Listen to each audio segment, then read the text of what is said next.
എടുക്കാം, വെളിച്ചം പ്രശ്നമില്ല, അവിടുന്ന് എടുക്കാം. നമ്മൾ ആദ്യമായിട്ട് പ്രവാസ ജീവിതത്തിലേക്ക് വരുന്ന സമയത്ത് നമ്മൾ പുതിയതായിട്ട് 22 വയസ്സിലാണ് പൊതുവെ കേരളത്തിൽ നിന്ന് പ്രവാസ ജീവിതത്തിൽ എല്ലാവരും കാലെടുത്ത് വെക്കല്. അങ്ങോട്ട് വരണം 22 വയസ്സ്, അല്ലെങ്കിൽ പ്രവാസ ജീവിതം എന്ന് പറഞ്ഞാൽ ദുബായിക്ക് 19 താഴെ 18 വയസ്സ് കഴിഞ്ഞാൽ നമുക്ക് ജോലിക്ക് കയറാം, അതിന് പ്രശ്നമല്ല. പക്ഷെ നമ്മൾ സൗദിക്ക് വന്നപ്പം നമുക്ക് വരുന്ന അനുഭവങ്ങളും കാര്യങ്ങളൊക്കെ വിശദീകരിക്കുന്ന ഒരു വീഡിയോ ആണ്. നമുക്ക് ആദ്യമായിട്ട് പ്രവാസ ജീവിതത്തിൽ വന്ന സമയത്ത് എത്ര വയസ്സിലാണ് കാലങ്ങളിൽ? അപ്പൊ ഏകദേശം ഇപ്പൊ എത്ര വർഷമായിട്ടുണ്ട് പ്രവാസ ജീവിതത്തിൽ? ഇവിടെ അല്ല, അത് 2 കൊല്ലം നിന്നിട്ട് നാട്ടിൽ പോയി. പിന്നെ നാട്ടിൽ ഒരു 5-6 കൊല്ലം നിന്ന് കല്യാണം എല്ലാം കഴിഞ്ഞ് അല്ല സൗദിയിലേക്ക് തന്നെയാണ്. പിന്നെ അത് കഴിഞ്ഞ് പിന്നീടാണ് ഇങ്ങോട്ട് വരുന്നത്. പിന്നെ 2019 ലാസ്റ്റ് ഡിസംബറിലെ പിന്നെ വരുന്നത്. അപ്പൊ വന്നിട്ട് 5 കൊല്ലായി. ഏകദേശം എനിക്ക് ഫസ്റ്റ് വന്ന സമയത്തുണ്ടല്ലോ ഇവിടെ അറബി ഭാഷ കാര്യങ്ങൾ അറിയില്ല. ഇവിടുത്തെ റോഡിനെ പറ്റി നാട്ടിൽ നമ്മൾ വണ്ടിയൊക്കെ ഓടിച്ചിട്ടുണ്ടാവും, പക്ഷെ 2 ഭാഗത്തായിട്ടേക്കാണ് നമ്മൾ വണ്ടി ഓടിക്കണേ. അതായത് നമ്മളായിട്ട് നമുക്ക് വണ്ടിന്റെ ചാവി കാര്യങ്ങളൊക്കെ തരുമ്പോൾ നമുക്ക് വരുന്ന ഒരു പ്രശ്നങ്ങളൊക്കെ ഉണ്ടല്ലോ. എനിക്ക് വന്ന സമയത്ത് ഇവിടെ വന്ന സമയത്ത് ആദ്യം എയർപോർട്ടിൽ ഇറങ്ങി, പിന്നെ ഗഫീലിന്റെ വീട്ടിൽ വന്നപ്പം എനിക്കൊരു ഇത് വന്നേനെ, ധൈര്യക്കുറവ്. കാരണം ഗഫീലിനെ കാണുമ്പോൾ തന്നെ ഒരു ദജ്ജാലിന്റെ ഉയരും. പിന്നെ അതേമാതിരി ഇയാളെ കണ്ടിട്ടില്ല, എന്നാലും ഏകദേശം അത്ര ഉയരും. നമുക്കൊരു പേടി തോന്നി. പിന്നെ ചാവി എന്ന് വണ്ടി ഓട്ടാൻ പറഞ്ഞു. നമ്മള് ഓട്ടോമാറ്റിക് വണ്ടി ഓട്ടി പരിചയമല്ല. പിന്നെ ഏകദേശം പിന്നെ ആക്സിലേറ്റർ നിൽക്കാതെ ഇത് പോകുന്നൊക്കെ നമ്മൾ യൂട്യൂബിൽ പ്രവാസത്തിന് കയറുന്നതിന് മുന്നേ നമ്മൾ സെർച്ച് ചെയ്ത് കാണുമല്ലോ. അപ്പൊ അങ്ങനെ പോയി. പിന്നെ ഞാൻ പ്രതീക്ഷിക്കണ പല ഭാഷ കാര്യങ്ങളൊന്നും അറിയാത്തോണ്ട് നമ്മളെന്താ പെട്ടെന്ന് നാട്ടിൽ പോവാ. നമ്മൾ ഓല് പറയുന്നത് നമുക്ക് മനസ്സിലാവണില്ല. പിന്നെ ഓല് ചൂടാവുകയാണോ എന്താ പറയുന്നത് ഒന്നും നമുക്ക് മനസ്സിലാവണം. എനിക്ക് എന്താണ് അതിൽ ഫീൽ ചെയ്ത് ഇവിടെ വന്ന സമയത്ത്? ഞാൻ യാത്രകൾ ഇഷ്ടപ്പെടുന്ന ഒരാളായതുകൊണ്ട് എനിക്ക് കൗതുകമായിരുന്നു. ഇവിടെ വന്നപ്പോ ഫസ്റ്റ് വന്നിറങ്ങിയപ്പോ എനിക്ക് പിന്നെ വണ്ടി ഓടിക്കാൻ, കാരണം നമ്മളൊക്കെ അങ്ങനത്തെ ഒരു പിന്നെ സാഹചര്യത്തിന് വരുന്നത് വണ്ടിയൊന്നും നമുക്ക് അങ്ങനെ നമ്മൾ ആരാന്റെ വണ്ടി പോയി പഠിച്ചിട്ടൊക്കെ അങ്ങനെ വരുന്നത്. അപ്പൊ വണ്ടി ഓടിക്കല് ഇതൊക്കെ എനിക്കൊരു കൗതുകം. പിന്നെ യാത്രകള്, പുതിയ സ്ഥലങ്ങൾ കാണല്, ഇതൊക്കെ എനിക്കൊരു കൗതുകമായിരുന്നു. എനിക്ക് ആദ്യ ഘട്ടങ്ങളിലൊന്നും ഒരു വിഷയമില്ല. ഇവിടെ നിന്ന് ഒരു 5-6 മാസം കഴിഞ്ഞപ്പോ പെരെ പോണെന്നൊരു പോതിനായി. അത് പ്രവാസ ഇങ്ങോട്ട് വരുന്നതിന്റെ മുമ്പ് തന്നെ കല്യാണം മാരേജ് കഴിഞ്ഞിട്ടുണ്ടോ? അതോ ഇല്ല, ഇവിടെ നിന്ന് 2 കൊല്ലം പിന്നെ നാട്ടിലേക്ക് പോയി. പിന്നെ 5-6 കൊല്ലം 7 കൊല്ലം കഴിഞ്ഞിട്ടാണ് പിന്നെ രണ്ടാമത് തിരിച്ചു വരുന്നത്. നമ്മളെ കല്യാണം കഴിഞ്ഞ ശേഷം നമ്മളെ മക്കളൊക്കെ ആയ ശേഷം നമുക്ക് പ്രവാസ ജീവിതത്തിൽ വരുമ്പം ഒരു മനസ്സിന്റെ ഒരു ഇതുണ്ടാവില്ലേ? അപ്പം അതിന്റെ അല്ല, അവിടുന്ന് എങ്ങനെയെങ്കിലും പോയിട്ട് രക്ഷപ്പെടണം എന്നുള്ള ചിന്തയിലാണ് അവിടുന്ന് കയറുന്നത്. മക്കളൊക്കെ കല്യാണം കഴിഞ്ഞ് മക്കളൊക്കെ അതിന് ശേഷം പിന്നെ ഇവിടെ വന്നിറങ്ങി കഴിയുമ്പോ പിന്നെ അവരെ 20 വയസ്സ് ആവുമ്പോ നമ്മള് പ്രവാസ ജീവിതത്തിലേക്ക് വരികയാണ്. അതിന്റെ ആദ്യത്തെ ലക്ഷ്യം കല്യാണം കഴിക്കുക. നമ്മൾ ആദ്യമായിട്ട് പ്രവാസ ജീവിതത്തിലേക്ക് വരുന്ന ഫസ്റ്റ് ലക്ഷ്യം കല്യാണം കഴിക്കുക. പിന്നെ രണ്ടാമത്തെ ലക്ഷ്യം എന്താ വെച്ചാൽ മക്കളായി കഴിഞ്ഞാൽ വീടെടുക്കുക. ഇപ്പൊ ഏകദേശം നിങ്ങളെ കല്യാണം കഴിഞ്ഞിട്ടുണ്ട്, പക്ഷെ വീടിന്റെ കാര്യങ്ങൾ ഇവിടെ നിന്നിട്ട് എന്തെങ്കിലും മെച്ച കാര്യങ്ങളൊക്കെ മെച്ചെന്ന് പറഞ്ഞാൽ അൽഹംദുലില്ലാ കുറച്ച് സ്ഥലം മേടിച്ചിട്ടിന് ഇനി അവിടെ പെരയറ്റണം. അത്ര തന്നെ. എല്ലാവർക്കും ഓരോ പ്രതീക്ഷകൾ വെച്ചാണ്ട് നമ്മള് പ്രവാസ എല്ലാവരും ഓരോ ആളുകളും നമ്മൾ വയസ്സായിട്ട് ആളുകളൊക്കെ കാണും. അപ്പൊ നമുക്ക് ആ സമയത്ത് വന്ന സമയത്ത് ഇയാളൊക്കെ എന്താ നാട്ടിൽ പോകത്തെ എന്നൊക്കെ തോന്നിയിട്ടുണ്ട്. സാധാരണക്കാരന് വലിയ ശമ്പളമൊന്നും ഇല്ലാത്ത ഒരാളെ, സാധാരണ നമ്മളൊക്കെ പോലത്തെ ആൾക്കാർ ആശ്രയർ ജീവിച്ച് പോവുക. അപ്പൊ നാട്ടിൽ ഞാൻ ഓട്ടർഷ ഓടിയ ആളാ. അപ്പൊ നാട്ടിൽ ഓട്ടർഷ ഓടുമ്പോ എന്താ വെച്ചിട്ടുണ്ടെങ്കിൽ നമുക്ക് സമ്പാദ്യങ്ങളൊന്നും ഉണ്ടാവില്ല, നമ്മളെ ജീവിതങ്ങളും കഴിഞ്ഞു പോകും. അപ്പൊ അതിനൊരു മാറ്റം ഉണ്ടാകാൻ ഇങ്ങോട്ട് വരുന്നത്. ഇവിടെ വന്നിട്ട് ഇപ്പൊ ഏതാണ്ടൊക്കെ അതുപോലൊക്കെ തന്നെ. പക്ഷെ ഇവിടെ ഇപ്പൊ എനിക്കൊരു പ്രതീക്ഷ മെച്ചുണ്ട് പ്രവാസ ജീവിതത്തിൽ വന്നപ്പം. ഇപ്പൊ മെച്ചുണ്ട് എന്ന് എനിക്ക് തോന്നുന്നുണ്ട്. കാരണം റിയാലത്തിന് റേറ്റ് പൈസ കൂടി. നമ്മളെ നാട്ടിൽ ഒരു റിയാലിന് ഇപ്പം ഏകദേശം 23 ഉറുപ്പ്യ കിട്ടുന്നുണ്ട്. അപ്പൊ നമ്മളെ നാട്ടിൽ സാധനങ്ങൾക്കൊക്കെ വില കൂടിയിട്ടുണ്ട്. എന്നാലും നാട്ടില് നമ്മള് സാധാരണ എന്നും പണിക്കൂല. അത് പറഞ്ഞുതരാം, അത് റെഡിയാണ്. നീ റിയാലിന് കൂടി 23 കുഴപ്പമൊന്നുമില്ല. നല്ല ശമ്പളം പഴയ ശമ്പളം തന്നെ ഉള്ളൂ. വന്നപ്പോൾ 2000 ഉണ്ടായിരുന്നുള്ളൂ, ഇപ്പോഴും 2000. പക്ഷെ അവിടെ കൂടി. പക്ഷെ അവിടെ സീനം തരട്ടെ, പണ്ട് അരിക്ക് 10 റുപ്യ കൊടുത്തു കഴിഞ്ഞാൽ 1 കിലോ കിട്ടും. ഇപ്പൊ 45, 50, 60, 70 ഒക്കെ കൊടുക്കണം നല്ല അരിക്ക്. അപ്പൊ ആ മാറ്റം ആ 23-ലുണ്ട്. പിന്നെ അതും കൂടി പറഞ്ഞുതരാം, ഇപ്പൊ ഒരു കല്യാണം കഴിക്കണം, സ്വർണം മേടിക്കണമെങ്കിൽ ഞാൻ കല്യാണം കഴിക്കുന്ന സമയത്ത് 25,000 റുപ്യ ഉണ്ടായിട്ടുള്ളൂ. ഇപ്പൊ 9 കൊല്ലായി. ഇപ്പൊ പവന് എത്രയായി? 70,000 റുപ്യായി. അതെ, 70,000 റുപ്യ, 70 മുകളില്. അപ്പൊ അതിന്റെ മാറ്റം കണ്ട് എത്രയായി? 50,000 റുപ്യന്റെ മാറ്റം നമ്മള് പോകുന്നു. അപ്പൊ 23 റുപ്യ ആയിട്ട് എന്താ കാര്യമുള്ള? അപ്പൊ പഴയ 13 കിട്ടിയാ പോരായിരുന്നോ? അപ്പൊ അതല്ലേ മെച്ചം. അത് ശരിയാണ്. ഇനി ഇവിടെ നിന്നിട്ടുള്ള ഇവിടെ നിക്കണ എന്തിനു വേണ്ടിയിട്ടാണ് ഇനി ഉള്ള ആംബിഷൻ? അംബീഷൻ ഒന്നുമില്ല, ഒരു പെര കയറ്റണം, അത് തന്നെയാണ് എല്ലാവർക്കും ഉള്ള പോലെ തന്നെ. പെര പക്ഷെ കയറ്റണം, പിന്നെ കുറച്ച് ബാങ്ക് ബാലൻസ് ഉണ്ടാക്കണം, എന്നിട്ട് നാട്ടിൽ പോയിട്ട് പഴയ തൊഴിൽ ചെയ്ത് ജീവിക്കുക എന്നുള്ള ഒരു ആഗ്രഹമൊക്കെ തന്നെയാണ്. എല്ലാ പക്ഷെ അത് ഏത് സമയത്താകും എന്നുള്ളത് പഠിച്ചവന് അതൊക്കെ മാത്രമേ നമ്മള് പ്രതീക്ഷകൾ കൈവിടാഞ്ഞ പ്രവാസത്തില് ഒരു പ്രതീക്ഷകൾ കൈവിടാതെ പോയി കഴിഞ്ഞാൽ ലൈഫ് എന്ന് പറഞ്ഞ പ്രതീക്ഷയാണല്ലോ. പ്രതീക്ഷ ഇല്ലെങ്കിൽ ലൈഫ് ഇല്ലല്ലോ. ശരിയാണ്. ഇപ്പത്തെ ജനറേഷൻ, പുതിയ ജനറേഷൻ, ഇപ്പൊ 2000 കിഡ്സ് ഒക്കെ ഉണ്ടല്ലോ നാട്ടില്, ഓരോ മയക്കുമരുന്നിനും ലഹരിക്കൊക്കെ അടിമപ്പെട്ട് ജീവിക്കണ്ടല്ലോ. അതിനെ പറ്റി നമ്മളിപ്പോ അതിൽ നിന്ന് രക്ഷപ്പെട്ട് എന്നൊക്കെ തോന്നുന്നുണ്ട്. നാട്ടില് ഇങ്ങനെ അലമ്പലിച്ചിടുന്ന നമ്മളൊക്കെ ഒന്നും കൂടി കേടുവരാന്നല്ലേ നമുക്ക് തോന്നുക? അതോ ഇവിടെ വന്നാല് രക്ഷപ്പെടുന്നു അങ്ങനെ തോന്നല്ലോ പ്രവാസത്തില്? സൗദി അറേബ്യ അതിന് നല്ലൊരു ഉദാഹരണല്ലേ, രക്ഷപ്പെടാൻ പറ്റിയ അധികം ആൾക്കും. ഇല്ല, പിന്നെ GCC നമ്മള് എവിടെ പോയാലും രക്ഷപ്പെടണോ ചോദിച്ചു. പിന്നെ ഇത് പൂതറ കളിക്കുന്നു. എവിടെ പോയാലും നിനക്ക് അറിയില്ലേ, ഇവിടെ പിന്നെ ഇവിടെ സ്വന്തമായിട്ട് വാറ്റിയിട്ട് നമ്മളെ സുഹൃത്തുക്കളുടെ ഇടയിൽ തന്നെ സ്വന്തമായി വാറ്റിയിട്ട് ബ്ലാക്കിന് അച്ചവൻ ചെയ്യുന്ന ആൾക്കാർ. പക്ഷെ എന്താ പറയാ, മറ്റുള്ള ലഹരികളെ പോലെ അത്ര പിന്നെ ബുദ്ധിമുട്ടുണ്ടാവില്ല.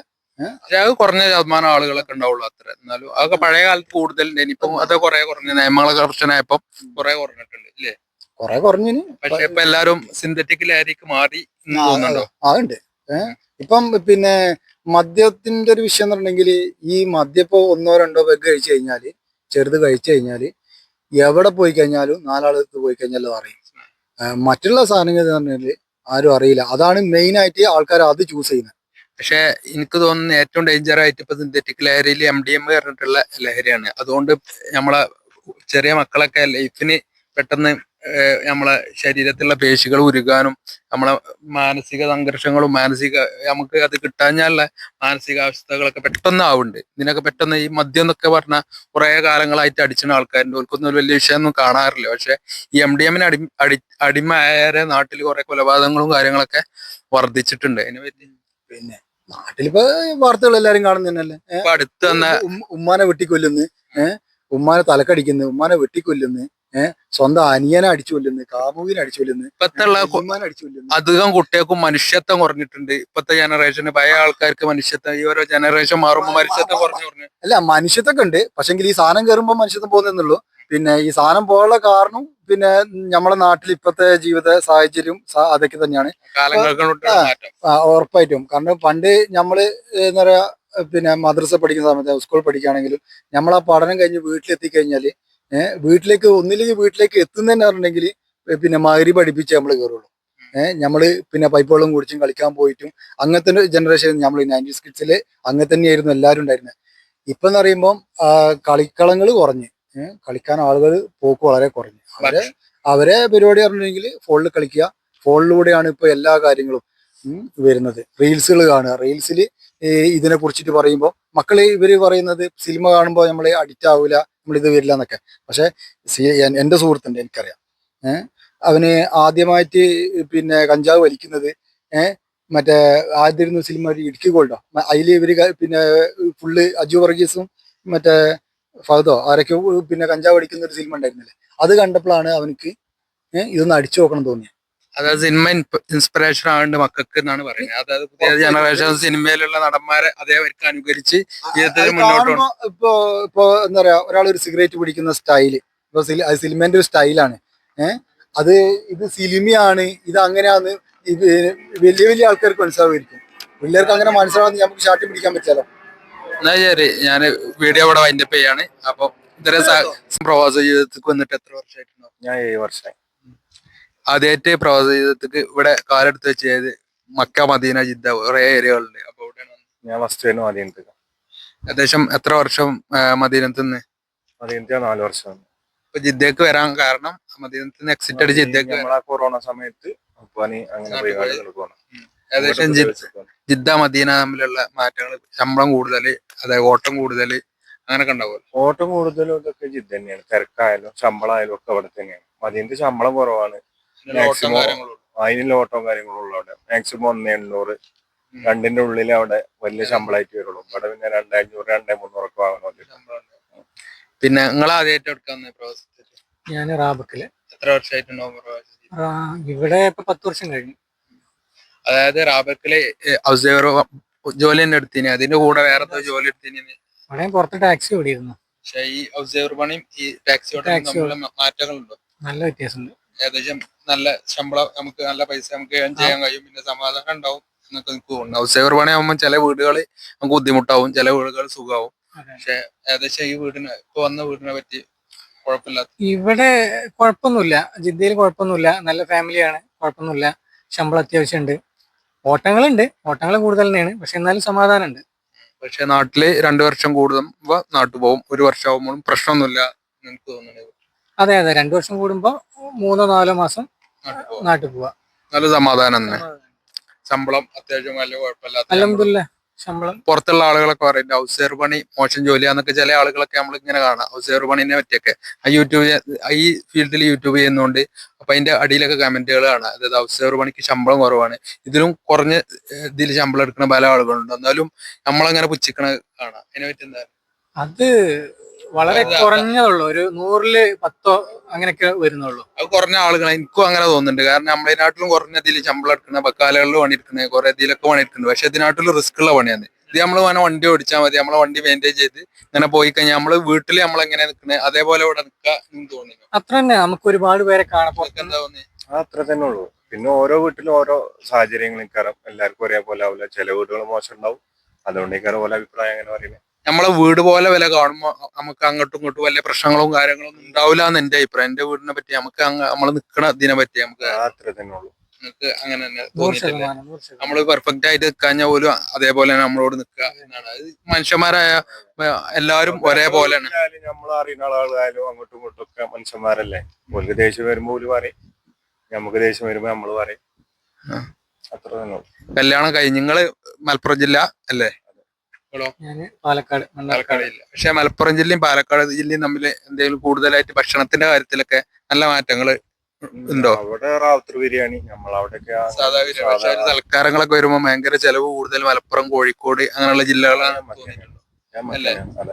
പക്ഷെ പാലക്കാട് ജില്ല എന്നാലും അത്യാവശ്യം മലപ്പുറം ജില്ലേന്റെ അടുത്തായോണ്ട് മലപ്പുറം. പക്ഷെ അങ്ങോട്ട് പോകുമ്പോൾ തമിഴ്നാട് ബോർഡർ അങ്ങോട്ട് എത്തുമ്പോഴാണ് ചെറിയ മാറ്റങ്ങളുള്ളൂ. അങ്ങോട്ട് പോകുമ്പോൾ പിന്നെ ബിരിയാണിയിൽ കുറച്ച് സാമ്പാറും കൂടെ ഉണ്ടാവും. പക്ഷേ ഭക്ഷണം ചിലപ്പോ നമ്മള് മലപ്പുറത്തൊക്കെ ഇപ്പൊ മന്തി, ബിരിയാണി, ഇപ്പൊ എന്താ ഉണ്ടാക്കല് ടേബിളിമേ എത്രയോ ഫുഡ്, അത് ജാളിയതായിട്ട് തോന്നിയില്ലേ? അത് ഓവറെ ആണെന്ന് നിങ്ങൾക്ക് എനിക്ക് തോന്നുന്നില്ല? നമ്മളെ നാട്ടില് കുറെ അനാവശ്യമായിട്ടൊരു ചെലവുകൾ തന്നെയാണ്. ഒരാള് ചെയ്യണ കണ്ടുകൊണ്ട് മറ്റാളുകളും അതേപോലെ ചെയ്യാൻ വേണ്ടി. പൈസ ഉള്ളവന് ചെയ്യണ പോലെ പൈസ ഇല്ലാത്തവനെ കൊണ്ട് ഒരിക്കലും അങ്ങനെ ചെയ്യാൻ പറ്റില്ല. നമ്മള് പ്രവാസ ജീവിതത്തിൽ ഞാൻ വന്നത് എനിക്ക് പ്രവാസത്തിന്റെ പണം കൊണ്ടാണ് ഈ ജാളിയത കൂടിയത് എനിക്ക് തോന്നുന്നില്ല. അതൊക്കെ മാസം മാസം ഇങ്ങനെ ചെല്ലില്ലേ ഓല അറിയാതെ. അതുകൊണ്ടല്ലേ കേരളത്തിന്റെ വളർച്ചയും പ്രവാസ പണത്തിന് ആസ്പദമാക്കിയിട്ട് 90% നമുക്ക് നമ്മളെ പ്രവാസം തന്നെയാണെന്ന് പറയാം. കേരളത്തില് പെട്ടെന്നാണ് കേരളത്തിന്റെ വികസനം വന്നത്. ആദ്യമായിട്ട് ഓലപ്പുരകളൊക്കെ നമ്മൾ കണ്ട, നമ്മളെ പ്രായത്തിലൊക്കെ നമ്മൾ ഓലപ്പുരകളൊക്കെ കണ്ടിന്. ഇപ്പൊ ഓലപ്പുരകളൊന്നും കേരളത്തില് ഇല്ല. ഓടുപേരായി. ഓടുപേര ഇപ്പൊ പെട്ടെന്ന് വാർപ്പേരായി. ഇപ്പൊ ഓടുപേരൊക്കെ സുലഭമായിട്ട് കാണാൻ കിട്ടുന്നില്ല. പക്ഷെ ചില ഭാഗത്തൊക്കെ ഉണ്ടാവും, പക്ഷെ എന്നാലും കുറവല്ലേ. ഇപ്പൊ എല്ലാ വീടുകളും ഏകദേശം കോൺക്രീറ്റ് തന്നെയല്ലേ. സാധാ ഓടിട്ട് വീടുകളൊക്കെ വളരെ കുറവാണ്. നിങ്ങൾക്ക് അങ്ങനെ തോന്നിയിട്ടില്ല? നിങ്ങളെ നാട്ടിൽ പാലക്കാട് ജില്ല ഒക്കെ അങ്ങനെ തന്നെ പ്രവാസ ചെയ്തത് കൊണ്ട് മെച്ചങ്ങളുണ്ട്, നാട്ടില് വികസനം ഉണ്ട്. പക്ഷെ പ്രവാസികൾക്ക് നാട്ടിൽ നിന്ന് കുറെ ആനുകൂല്യങ്ങളും കാര്യങ്ങളൊക്കെ കുറവാണ് തോന്നിയില്ല? തീർച്ചയായിട്ടും ആനുകൂല്യങ്ങൾ ഉണ്ടെന്ന് പറയുന്നല്ലാതെ പ്രവാസികൾക്ക് കിട്ടുന്ന വളരെ കുറവാണ്. നമ്മളൊരു സംരംഭങ്ങൾ നാട്ടിൽ തുടങ്ങി നമുക്ക് വിജയിക്കാത്ത അവസ്ഥകളൊക്കെ വരുന്നുണ്ട്. പൊതുവെ ആളുകൾ വീണ്ടും പ്രവാസത്തിൽ തന്നെ തിരിച്ചു വരുന്നതായിട്ട് നമുക്ക് ഒന്നാമത് നമ്മളെ നാട്ടിൽ നിന്ന് അത്രയും വർഷം നമ്മൾ വിട്ടു നിൽക്കുന്ന ആ ഒരു ബുദ്ധിമുട്ട് നമുക്ക് എന്തായാലും നാട്ടിൽ ചെല്ലുമ്പോൾ ഉണ്ടാവും.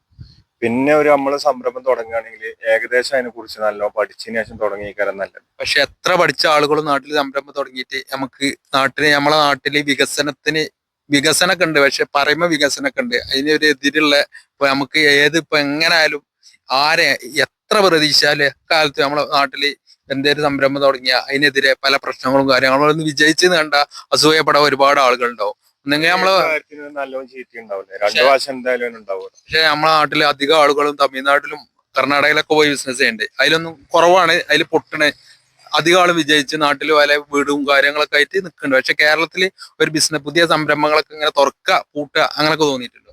അങ്ങനെയൊക്കെ തോന്നി. എത്രയോ ആളുകൾ ആത്മഹത്യ ചെയ്തിട്ടുണ്ട് നമ്മളെ പ്രവാസത്തിന് പോയിട്ട്. അവിടെ ഇപ്പൊ നമ്മൾ ഈ അടുത്ത് തന്നെ ഒരു പ്രവാസി 40 കോടിയായിട്ട് തുടങ്ങിയ ഒരു പരിപാടി ഉണ്ട്. അതിലിപ്പോ ഈ ലോഡിങ് പ്രശ്നങ്ങളൊക്കെ പറഞ്ഞുകൊണ്ട് അയാൾ ആ സംരംഭത്തിൽ ഒരുപാട് ബുദ്ധിമുട്ടി. അപ്പൊ അങ്ങനത്തേതായിട്ടുള്ള ആവശ്യമില്ലാത്ത ഒരുപാട് ബുദ്ധിമുട്ടുകൾ നമ്മുടെ നാട്ടിലുണ്ട്.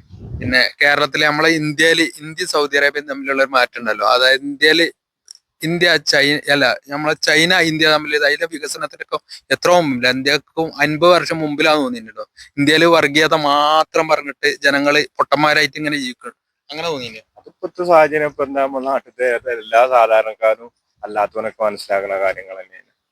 ഇത് പൊട്ടത്തരാണ്. അതിനൊക്കെ എത്രയോ വികസിച്ച് അമേരിക്കനായിട്ട് മുട്ടാൻ മാത്രം. ഇപ്പൊ അമേരിക്കനായിട്ട് നമ്മള് വ്യാപാരത്തിലൊക്കെ യുദ്ധം നടക്കുകയാണ്. വ്യാപാര യുദ്ധം എന്ന് പറഞ്ഞാൽ അമേരിക്ക ടാക്സ് ഇതാക്കുക, എന്നിട്ടും ചൈന പിടിച്ചിട്ടുണ്ട്. അതിന് അവിടുത്തെ വ്യവസായങ്ങളും നമ്മുടെ നാട്ടിലെ വ്യവസായങ്ങളും ഒരുപാട് മാറ്റമുണ്ട്. അവിടെ എല്ലാ സാധാരണക്കാരും ഇതിന് ടീച്ച് ചെയ്യുന്നുണ്ട്. സ്കൂൾ പരമായിട്ട് തന്നെ ഇതിന് ടീച്ചിങ്ങില് മുതലേ അതിനെ കുറിച്ച് ഒരു പഠിപ്പിക്കുന്നുണ്ട്. നമ്മുടെ നാട്ടിൽ അതല്ല, നമ്മളെ വിദ്യാഭ്യാസം നല്ല മാറ്റങ്ങളുണ്ട്.